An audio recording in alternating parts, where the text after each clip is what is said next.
Odam o'zini bemor sezsa, bizi dinimizda tibbiyotga murojaat qiladi. Doktorlarga, tabiblarga murojaat qiladi. Tabiblar ko'rib, tekshirib, oxiriga yetib, "Yo, siz sog'siz. Biz hamma tarafdan tahlil qilib ko'rdik, tekshirib ko'rdik, sizda kasal yo'q" desa-yu, shundan keyin ham o'zini noxush sezayotgan bo'lsa, qandaydir bir og'riq sezsa, o'zini behol sezsa, nimadir demak behudadan behudaga siqilayotgan bo'lsa, ana unda endi ta'sirlangan bo'ladi. Unda nima qiladi?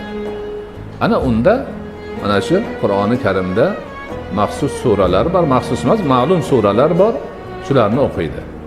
Eng asosiysi Oyatul Kursi. Sura-i Baqaraning oxirgi 2 oyati. Qul ya ayyuhal kafirun, qul huvallohu ahad, qul a'udhu birabbil falaq, qul a'udhu birabbin nas. Mana shularni ixlos bilan o'qiydi, o'ziga dam soladi, aqidasini yaxshilaydi, inshaalloh yaxshi bo'lib ketadi.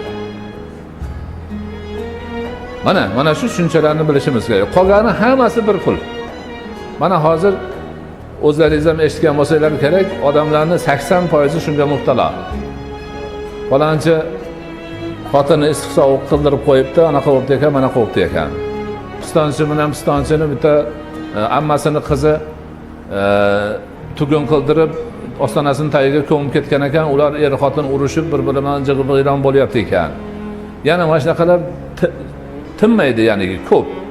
Ba'zi bir odamlar o'zini bolasidan, kelinidan shumlanib, "Meni shu kasal qilib qo'ydi" deb, doktorga bormay kasal olib yuribdi. Ha, meni kelinim yomon ko'radi, mastavaga bir narsani qo'shib ichirib qo'ygan. O'zi bilmaydi ichganini. Lekin shuni aytadi. Bu nima degani? Bu oilani buzish degani. Qarindoshlarning orasini buzish degani. Jamiyatni parokanda qilish degani. O'zidan o'zi shuni qilishadi. Shuning uchun ma'rifat bo'lsa, tushuncha bo'lsa, shu tushuncha asosida demak shuni yo'lga qo'yilsa, aqidani to'g'rilansa, mana shu narsalar hammasi barbod bo'ladi. Albatta 10-15 daqiqalik ma'ruzada buni bayon qilib oxiriga yetib bo'lmaydi. Bu yerlarda ko'rsatma beriladi. Kitoblarda yozib qo'yilgan. Kitoblarda yozib qo'yilgan. Mana shu yaqinda bir kichkina kitobcha qilib alohida shularni bitta qilib chiqardik ham, katta kitoblardan olib. Chunki bizni jamiyatdagi holat majbur qildi shunga. Odamlarga shuni aytmasak bo'lmayapti.